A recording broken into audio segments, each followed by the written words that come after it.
Sooner fans, Longhorn Nation, welcome to episode 58 of the Bevo Podcast, the only podcast exclusively dedicated to the greatest rivalry in college football, the University of Texas and the University of Oklahoma. I'm here with my man, Kevin Miller. I am John Whitson. Big 12 media days are complete. I think. Well, they're complete because Texas and OU have already gone. I don't care about anybody else. They are complete. We are here to break it all down. Kevin, the Big 12 deputy commissioner at Big 12 Media Days makes the comment, and I quote, OU and Texas apparently would rather just get beat by Alabama instead of K-State or by Florida instead of Iowa State. That's why they're leaving and going to the SEC. Is that a shot across the bow by somebody who has really no business taking shots? I don't even understand what happened with that quote. That's exactly what it is, man. These guys are haters. They're bitter exes, soon to be exes, right? We're just going through the divorce right now. There are those 7 stages of grief. I guess clearly they're at the anger. They're like that. It's kind of like that breakup movie with Vince Vaughn and Jennifer Aniston, where they're like broke up, but they stay in the same house. Like it's like that. Like we're still living together. The breakup, right? That's the name of the breakup. Yeah. I don't know. I thought it was weird, but all that to be said. But it's like that, right? It's uncomfortable. We're trying to be nice to each other, but we really can't help it. I kind of feel like we're above it all, and Texas is above it all because we're getting the better end of the deal and we know it. But instead, we're having to listen to deputy commissioners, Mike Gundy. The whole group is just, they're upset and they're bitter. And I guess I feel bad for them, but maybe I should just feel really good that we're getting the heck out of here. What do you think about that? Yeah, that's how I feel, right? It is awkward, but I'm just glad we're leaving, right? Let's just get this year over with and move on with our lives. We're moving on to bigger and better things. Okay. Go ahead. Well, as bitter as this guy sounds, and I agree with everything we've said. Bitter ex, breakup movie, living together, ready to leave, off to greener pastures, blah, blah, blah, blah, blah. It kind of hit me a little bit. Like, is he right? Are we leaving the Big 12? I mean, Oklahoma is so freaking happy that they don't have to play K-State this year. Like, we are like thrilled. We're thrilled we don't have to play Oklahoma State. Yeah, absolutely. Mm-hmm. Absolutely. So what does that mean? Does that mean there's some merit to what the guy says, or did he just know exactly which buttons to press? I think it's a little bit of both, right? I mean, I'd rather lose Alabama than to K-State, right? Exactly. I mean, let's just be real, especially when we get to the SEC and if, we're trying to make the playoff at some point, right? Yeah, your resume looks better with a loss to Alabama than it does to Iowa State. Just is what it is.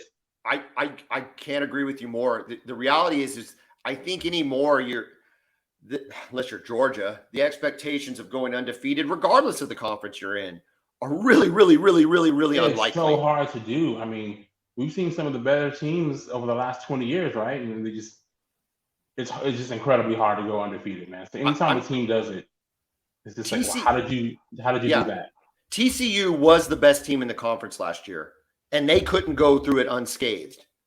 And it's going to get harder and harder. Speaking of that, and speaking of like the competition, if we focus back though on this season, 2023, we're still in the Big 12.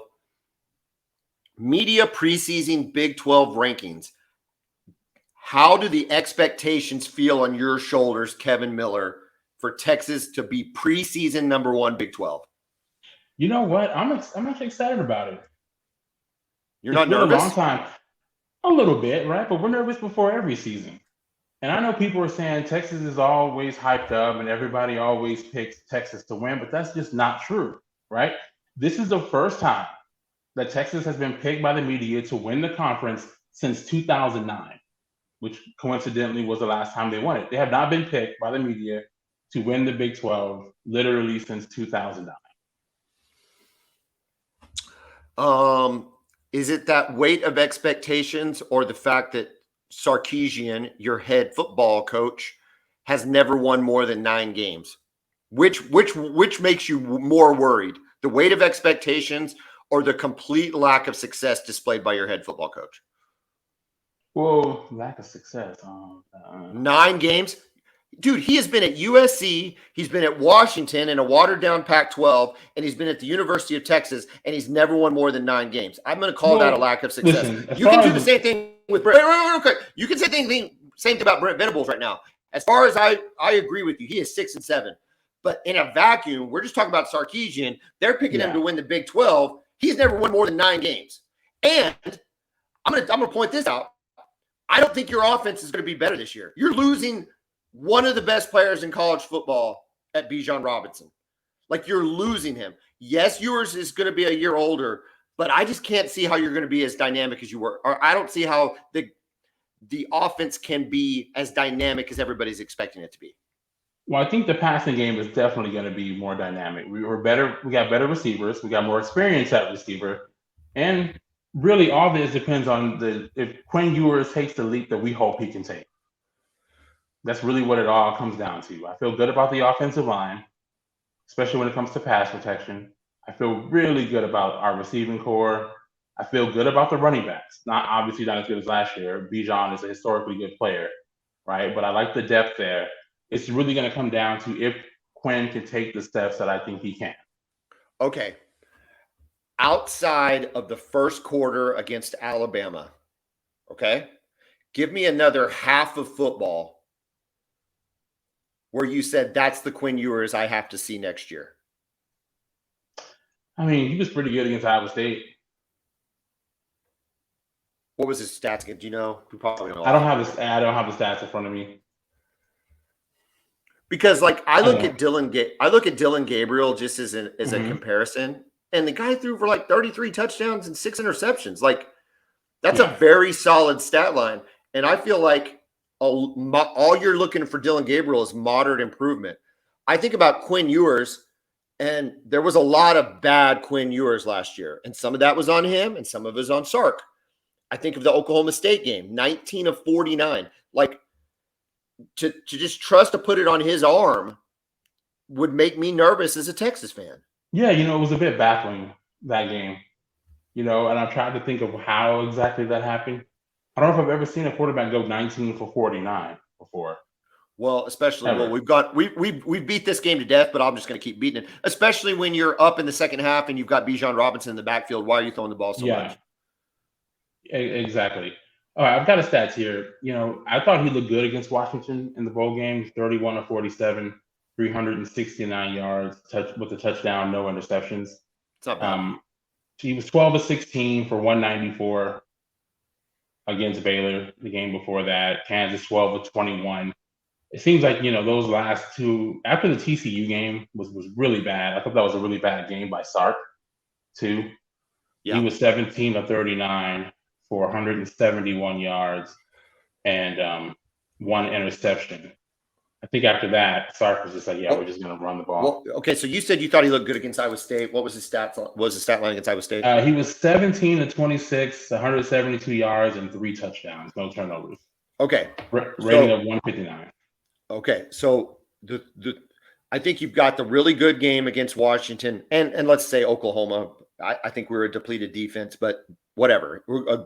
You throw out those. Well, I think your offense was the issue with that. Well, we were down Billy Bowman in that game too, though. Woody Washington was having to play free safety. That's true. Y'all were going to win the game. This isn't that. I'm not trying to make that point. What I'm getting at though is let's throw out the bowl game and throw out the bad games. Throw out Oklahoma State. Throw out TCU. Right. So we throw out 2 really good games. We throw out 2 really bad games, and we kind of got a picture of his stat line. And to me, it screams game manager. I agree with you. 17 of 26 for 300 yards and 2 touchdowns is a good stat line. It's not a great stat line, though, right? Yeah. I mean, you'd have to agree with that. I mean, absolutely. And you mentioned, the Baylor game. What was he? 16 of 21. It was 12 of 16. 12 of 16. I mean, it's when you think about his good games, they took the ball out of his hands. Yeah. He was just kind of asked to make a limited number of plays. So I don't know, man. I still think there's more question marks than answers with Quinn Ewers. But No, I agree. What you I'm agree with trusting in, that? Okay. absolutely. But what I'm trusting in is his first of all his talent, right? I'm trusting in his talent, and I'm trusting in the quarterback development of Steve Sarkisian. Say what you will about him as a head coach. I have the same question. No more. We talked about that. He's never had more than 9 wins at SC, Washington, or Yeah, Texas. absolutely. That's Yeah, what I'm going to that's say a about fact. Sarkisian. That's fact. But there's no denying about his ability to develop quarterbacks. He's done it everywhere he's been. Think about that, man. He made Jake Locker a first-round pick. Whatever happened to Jake Locker? I have no idea, but he was a first-round pick after playing for Sark. We saw what he did with these guys at Alabama. And look, I know Bryce Young was a 5-star number 1 player in the country. Mac Jones wasn't. He's done it everywhere he's been. I tell you what, it's going to be fascinating. I think Oklahoma is properly ranked at 3. I'm not saying that's where they're going to finish, but I think when you look at Oklahoma's additions in the portal, recruiting additions, returning quarterback, second year in the system, and especially, and I'm going to beat this drum until I'm proven wrong, especially their schedule. I think there's a likelihood. Well, I'm going to predict they do better than that, than third place. Like I predict they're going to get into the Big 12 championship game. But as far as like a ranking goes, I think that's an appropriate ranking for Oklahoma. Agree, disagree? No, I completely agree. Yeah, if I would have had a vote in this, that's probably where I would have placed OU too. K-State. Who do they return a quarterback? I can never keep Will up with Howard. K-State. Yeah, they've got Will. So Howard. Will Howard is coming back, right? Yes. So that is an interesting team. They just remind you of old school K-State, right? I mean, they just plod along and they're not spectacular. They're going to lose a couple games, but they're going to be in every game and you're not going to want to play them. Like I am so glad they're not on our schedule. They lose some guys, right? They lose Deuce Vaughn. They lose their edge rusher. Yeah, that big defensive end they had that was. Yeah, he's gone. And then Julius Brents, they had a really talented corner. I think he got drafted like in the 2nd round. They lose them. But I think they're getting so much love because I think they bring back all of their offensive linemen from last year. Other things that note, you have been high on Texas Tech. You're happy with them at 4. You'd probably vote them at 4. I would. Wow. God, dude, it's hard for me to wrap my brain around Tech being that good. Man, I just like Joey McGuire, their head coach, man. I loved him as a high school coach. I wanted him on the Texas staff as an assistant while he was still at Cedar Hill. He ended up choosing to go to Baylor instead, and then eventually got the Tech head coaching job. I think he's doing a great job so far. I think we're sleeping well. I don't know we don't know enough about the new schools. I think UCF has a chance to be really good. They beat Tulane last year. Tulane proved to be a pretty good team. Beat K-State and USC. They beat Tulane last year. You've got all of that talent in Florida. Gus Malzahn's their coach, so he hasn't forgotten how to coach. He's coaching a national championship game. He almost won. That was the game against Florida State with Jameis Winston. And that was a good game. That wasn't a blowout or anything. That was a very solid game. Have the lead until the end. Florida State scored the go-ahead touchdown with 15 seconds left. Yeah, no, it was a very solid game. And so, I think they have a chance to – I would have rated them above TCU. Well, definitely above OSU and probably Baylor, just because I think that there's some talent there, and it's kind of the unknown. Don't have a lot of – Let me ask you this. What do you expect out of TCU this year? They lose some great players. Sonny Dykes. Quentin Johnston's gone. Kendre Miller, their running back, is gone. And don't forget their quarterback. Max Duggan's gone too. And don't forget their offensive coordinator's gone. Yeah, they're losing Garrett Riley. Yeah, they're losing Garrett Riley. And I think that that's going to have as big an impact as not having Duggan. I mean, they got who's the kid who's there now? Is it it's Chandler Morris, former no. Well, yes, Chandler Morris is there. No. Who's the offensive coordinator? Oh, is it Boyles' kid? It's Briles, Kendall Briles. Yeah. I'm sorry, Briles. So here's the deal, right? Like I know that he runs that Baylor, he came up in the Art Briles and, all of these kind of things, and he's had success. He did not have great success at A&M. I mean, not at Arkansas. He did not have great success at Arkansas as offensive coordinator. Like, he wasn't some overwhelming whiz kid putting up a bunch of numbers. They lit up Texas that day, but that was 2 years ago. Last year, I don't think Arkansas, and so I think losing Riley, picking up him is going to have an impact. I think Chandler Moore, God, I can't believe he still has eligibility. That's just crazy. That's just goes to show you the COVID years just throwing everything off. Yeah. I mean, he didn't play last year at all. I mean, I think he got hurt. Well, he got hurt and had to go back to Duggan, and then Duggan just had that hell of a year. Yeah, took the job and ran with it. Exactly. But yeah, I can't see them having the same level of play. I mean, to go undefeated in the regular season, I think is a stretch, obviously. And it just, you feel like they're going to have kind of a down rebuilding type year. Yeah. Although I think also there was some luck there too. They were 6-1 in one score games, right? Well, they had several games that just could have gone either way. And didn't they also knock out every starting quarterback they played for a stretch of like 5 or 6 games in a row? I think so. They hurt a lot of. No, for real though, right? I mean that. Yeah, of course. I mean, OU was losing when Dylan Gabriel went down. Like we were getting beat. We are probably going to lose that game. That was a really bad hit, by the way. Oh, and so, but it made the score look, I think, a lot worse than it would have if he'd have been able to stay in. Obviously, correct. So. Yeah. I also think, we've had Joe Young on for BYU to talk BYU. I wonder how BYU fan feels being picked so low. Like, they typically play a pretty tough schedule. They're kind of like Notre Dame. They'll play a very tough schedule. So yeah, but they've been independent until this year. So I think that's a really, I think Houston, Cincinnati, and West Virginia are properly ranked. I think BYU has a chance to move up. UCF has a chance to move up. I don't know. I think Texas should be picked first because of their last couple recruiting classes. They got a returning quarterback. But the reasons against it are the returning quarterback just hasn't been that good. So it's not a sure thing, right? It's not like they were the unanimous pick, right? But I think if you look at everything, I think you'd almost have to pick them number one. Oklahoma had their media days today. I watched the ESPN Plus broadcast of the live broadcast of his press conference. And you know how when you're like watching a movie and they've kidnapped somebody and they have like a real grainy video and they're pleading for their lives, like, please deliver the money. 2 hours.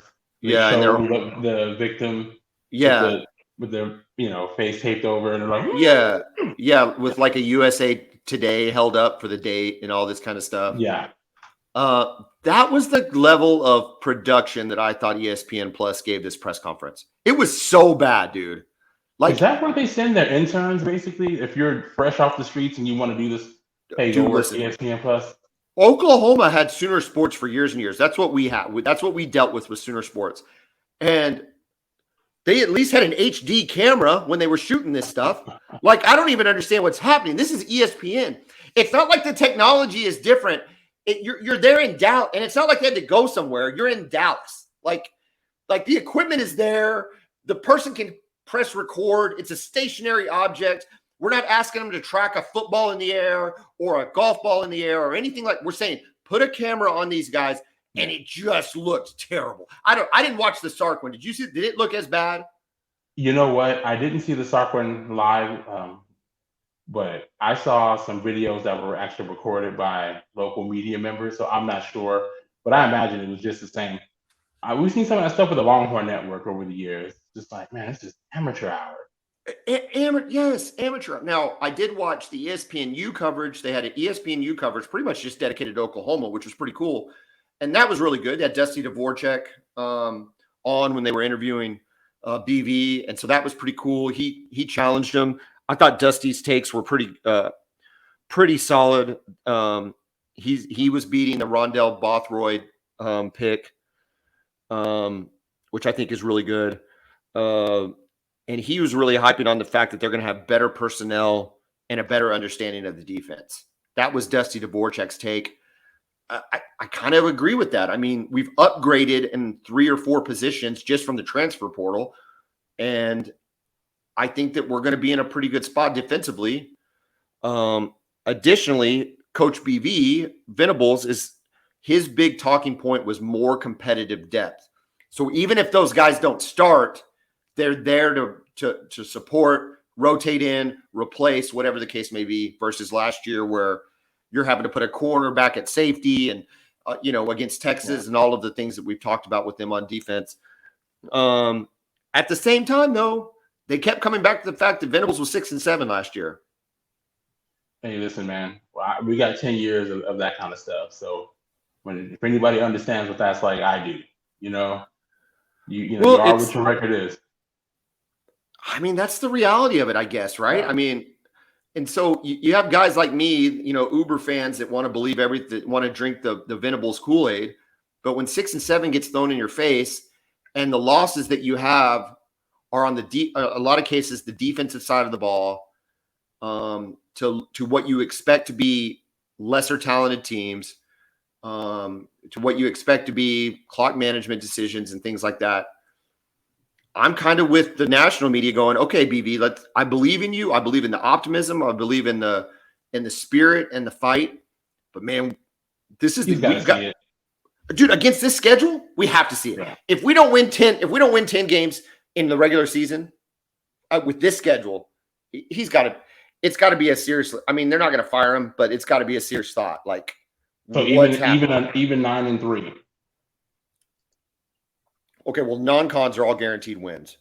Okay, so that's 3 wins. Absolutely, right there. Yeah. Uh-huh. So let's give Texas game a loss, although I don't know that it has to be like that. No, not at all. No, anything happens in the Cotton Bowl. And so then you get one. So find me one more loss.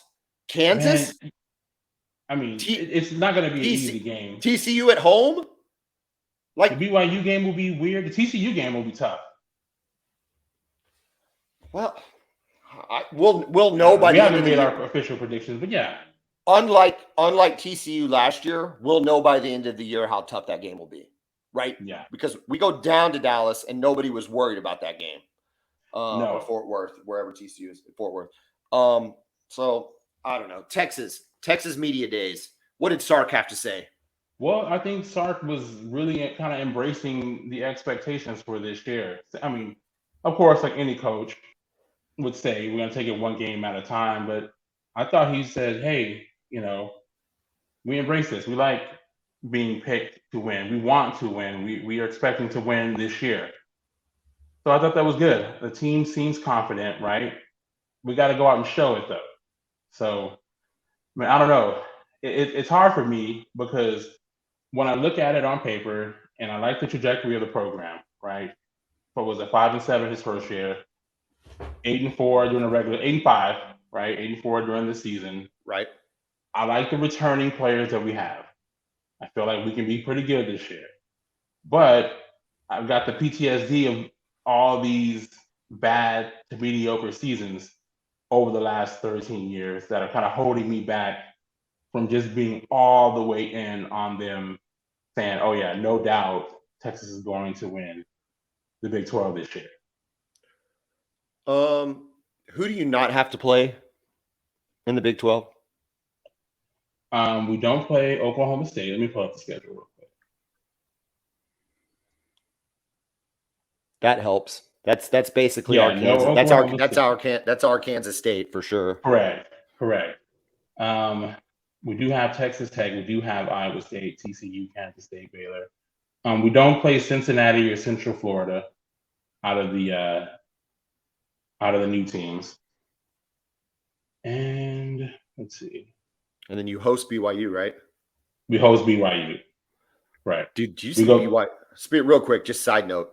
Speaking of BYU, they got no favors from the Big 12. None. That schedule is brutal. They play every big boy. They don't have it's just they said welcome to the Big 12, BYU. Like it's legit. Yeah, it's almost like y'all's SEC schedule the first year. They did not do you guys any favor. I don't know, man. I hear you. God, I can't wait till college football. How many days we have? Like 51 days or something Something like that. like that. Yeah, man. Dude. For Texas, again, I just want to see Quinn Ewers get the ball to those receivers. We've got so much talent there with Xavier Worthy coming back. Got A.D. Mitchell, the transfer from Georgia, who scored a touchdown in all four of the college football playoff games that he's played in. Jordan Whittington's back, which seems like his 8th season for Texas. We've got some really talented freshmen that we playing. We've got Jatavian Sanders, who I feel is the best tight end in the conference. I think he's the second best tight end in the country behind Brock Bowers of Georgia, of course. Got all 5 starters on the offensive line coming back. We've got talented yet unproven running backs. I feel good about the defense too, except the edge position. I think Texas led the nation in pressures last year, but didn't get a lot of sacks. So I'm hoping with some more experience, we can get the quarterback to the ground a little bit more. Like the linebackers, Jalen Ford is back, all Big 12 first team last year. We got some dudes coming back in the secondary. So I'm excited, man. It's funny that you mentioned your receivers and you're excited about the talent. And then you've also kind of hinted at, or not hinted at, directly said that you're worried about Oklahoma's receivers.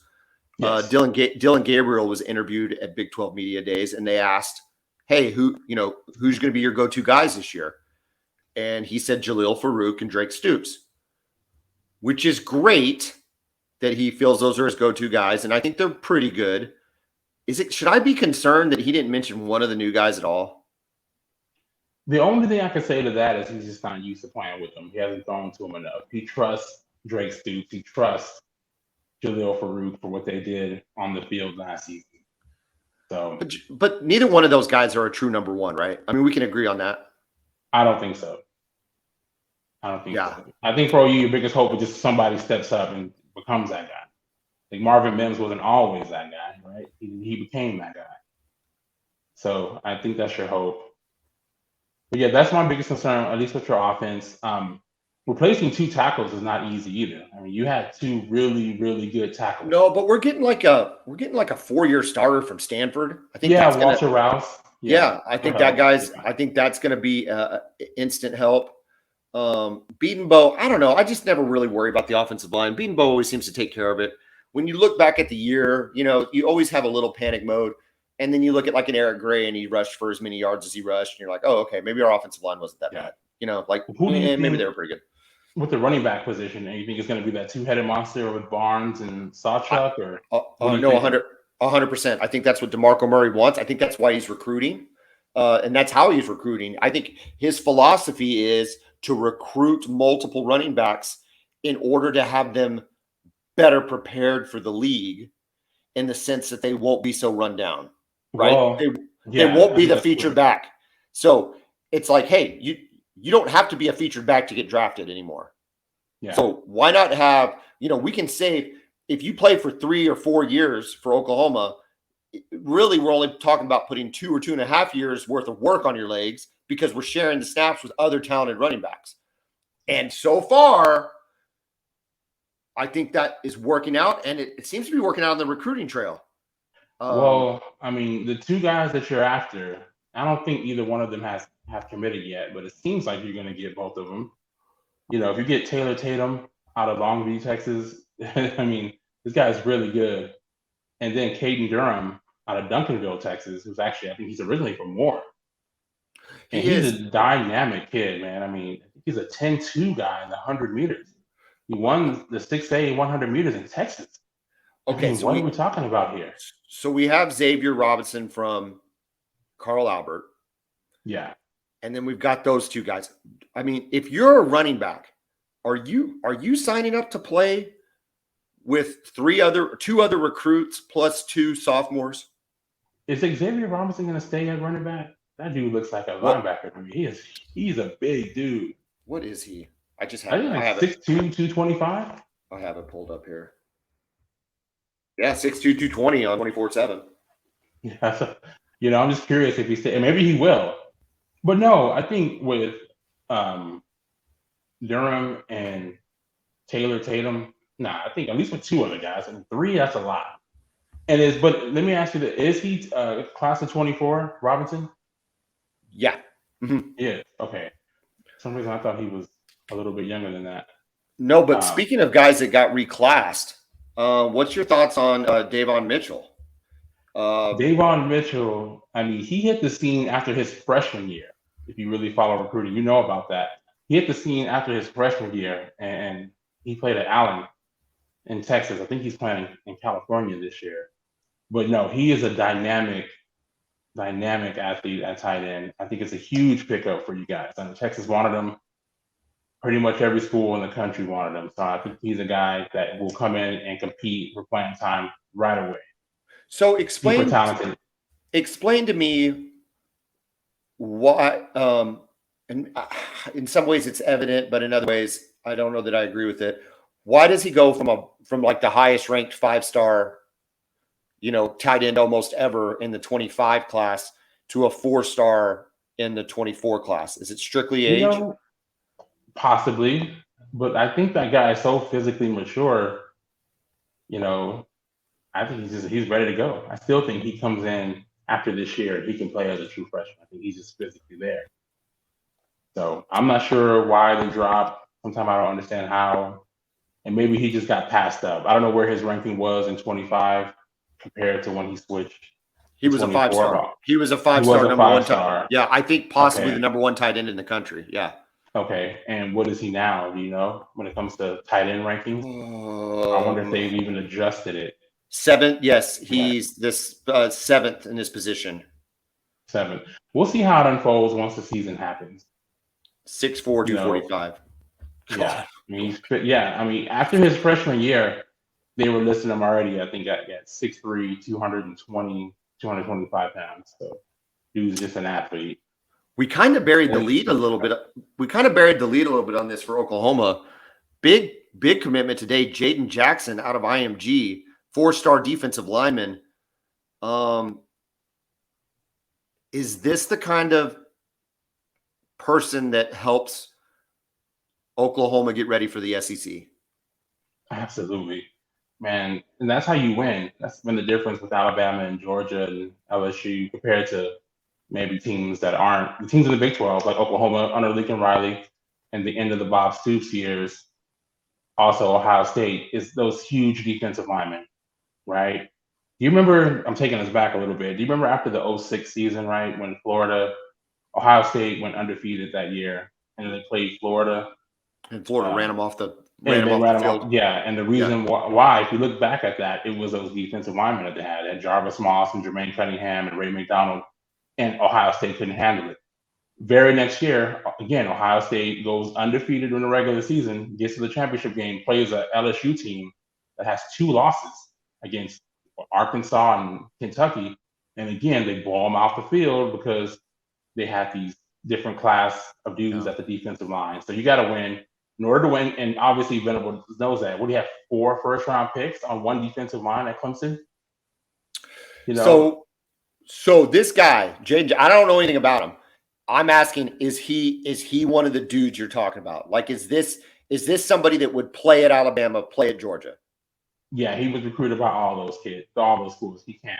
But you guys are after guys who are even better than him. Yeah, David Stone. That's the scary thing for David Stone's a Texas fan. David, now give us an update on the David Stone recruitment. I know Oklahoma's in on that. Is Texas in on that, or is it between Oklahoma and somebody else? Yeah, it's from what I'm hearing, it's like Oklahoma and Michigan State. Yep. For him. So, I mean, it seems like you guys are going to get him, and there's a kid who's ranked even higher than him, Williams Nwaneri, out of the Kansas City area.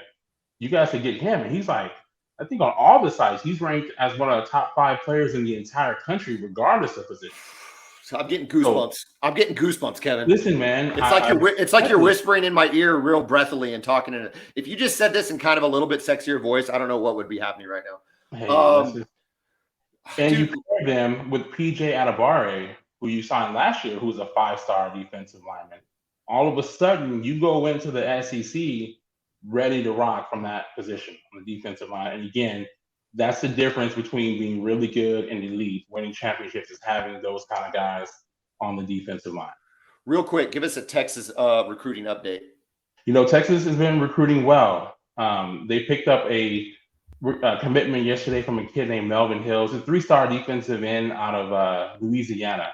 I think he's more of a project. He's a big physical guy, strong, one of those crazy motor type kids. I think he needs a little bit of time before he's going to be ready.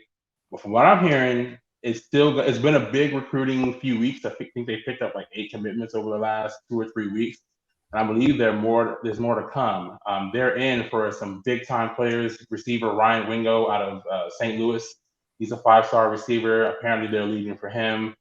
Corian Gibson, who is a high 4-star corner out of Lancaster, Texas, supposed to be leading for him. Wardell Mack out of Louisiana, high 4-star corner, borderline 5-star kid, supposed to be leading for him too. And of course, Colin Simmons, who's one of the best players in the country. He's a defensive end, edge player out of Duncanville, Texas. They're supposed to be leading for him too. So hopefully they can get him, because we're gonna have to compete on this defensive line once we get to the SEC. I was just looking at your commit list, and the top 2 are both IMG guys. That's pretty crazy. That I mean, I understand the allure of IMG, and I get it, but that's just, I mean, how loaded is that team that they're just rolling out 4 and 5 stars at every level? I mean, it's well, and that's the thing. It's a prep, right? So they're recruiting players who are already talented from all over the country. Hey, come here, and we're going to get you prepped for college, right? If you want your career to be in football, we'll come here. We'll get you prepped. They practice more than a normal school would. They kind of start living the college-style life while they're still in high school to prep them for that. So note of caution for IMG, though, before everybody on the Oklahoma side of things gets too excited for players signed out of IMG. Buki came out of IMG. Am I right? Buki. He did. Yeah. Yeah. Yeah. It didn't work out for Buki, but, I don't think that's an IMG thing. I don't know. Something to think about, Kevin. Okay, but then stop recruiting there, and we'll take your IMG kids. No, that's all right. That's all right. I want them. We'll take them. I want them. David Stone's IMG, right? I'm not crazy about that, right? Yeah. But isn't he originally from Midwest City? That's the thing. None of these kids most of these kids aren't from Florida. They go to IMG. A lot of them are, but they come from all over. It's just basically a college prep school. Like you see these with basketball a lot. Finley Prep and Oak Hill Academy. So those kids aren't from there. They just get recruited to go there and start living a college lifestyle before. You're currently ranked 18th. We're currently ranked 33rd without the Jaden Jackson commit. Are you expecting Oklahoma and Texas to both have top 10 classes this year? Yes. Top 5? Yes. I don't think top 5, at least for Texas. If you guys can get David Stone and Williams Waneri, then you guys are going to finish somewhere near the top 5. Okay. We're talking about multiple 5 stars here. Is Texas a numbers thing? Is that what's going to keep y'all out of the top 5? Or I don't know.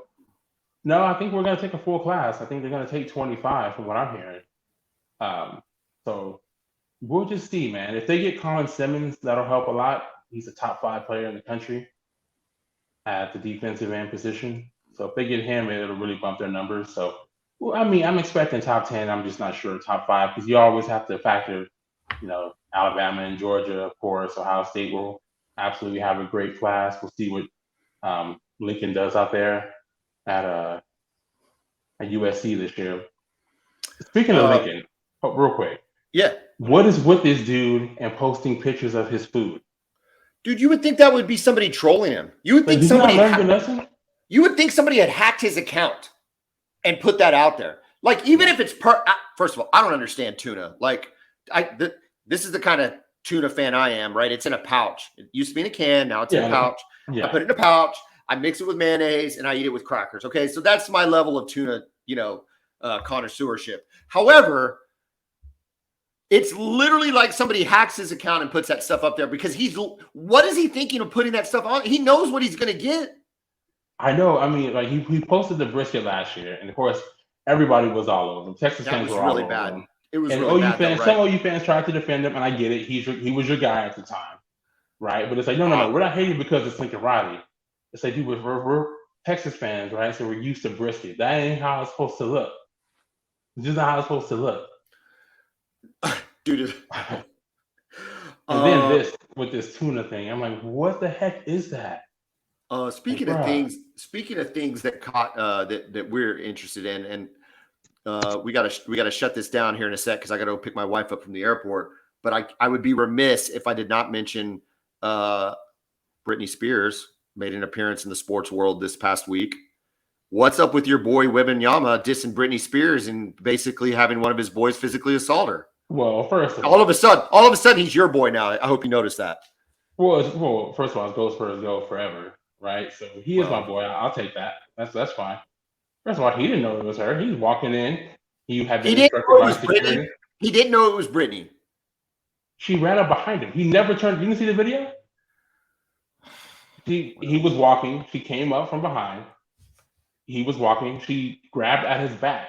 He kept walking. He literally never turned around. And somebody just backhanded her, or what? And somebody backhanded her, right? Yeah, backhanded. He threw the hand back. It hit her hand, which then hit her face. Yeah. Not a good look for the security. I still think I think he's got to take ownership of it. Like, it's Britney. It's Britney, dude. It is Britney. But I mean, listen. I mean, she's the queen. She's the queen of pop. I wouldn't go that far. I think that's a bit of a stretch. Who else is the queen? If she's not the queen of pop, who's the queen of pop? I have no idea. But can it be really Britney Spears? I mean, well, first of all, I don't even think Britney Spears is a very good singer. Okay. Yeah. I just think she's a smoking hot smoke show. Back in the day. Yeah, she was perfect for the game. 90. I mean, let's face it, dude. 98, 99, young 18, 19-year-old John Whitson was, dude, Britney Spears was the epitome, right? I mean, she was it, man. She was the standard. Megastar. Yeah. And that went right up into like the mid 2000s. Yeah, she had some issues. And then she shaved her head with the child star. I mean, she too much fame at too young of an age. I blame Justin Timberlake. Do you? Yeah, I think he left her kind of hanging out there to dry on her own. They kind of had this life all planned together, and he just left her.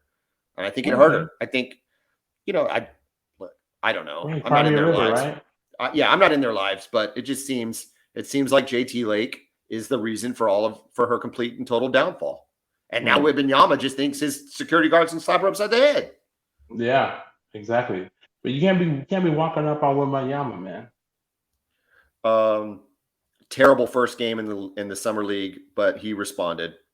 Yeah, he was nervous, just out of place. He looked lost at times. I mean, clearly he's shooting air balls, right? I'll tell you what, dude. Dude doesn't lack confidence, though. He does not lack confidence. When they ask him about the league, and he's like, "Oh, well, guys are." It's like, okay, bro, you do know it's and again, you do know it's the G League, right? He's playing against guys who are not going to be on NBA rosters. Yeah, but I don't know. As a Thunder fan, I'm excited too. As Spurs fan, I'm excited. Thunder fan, I'm excited. Well, as a Thunder fan, you should be very excited because this future is happening now. I kind of think you're right. They are going to be good this year. I think within 2 years, especially if they keep this core together. I mean, we can be talking about a team that can make a legit finals run. Legit. Real quick, I do got to close this up. Bradley Beal to the Suns. They got a lot of scores, man. They got a lot of scores. I don't know how they will defend. They won't make the finals.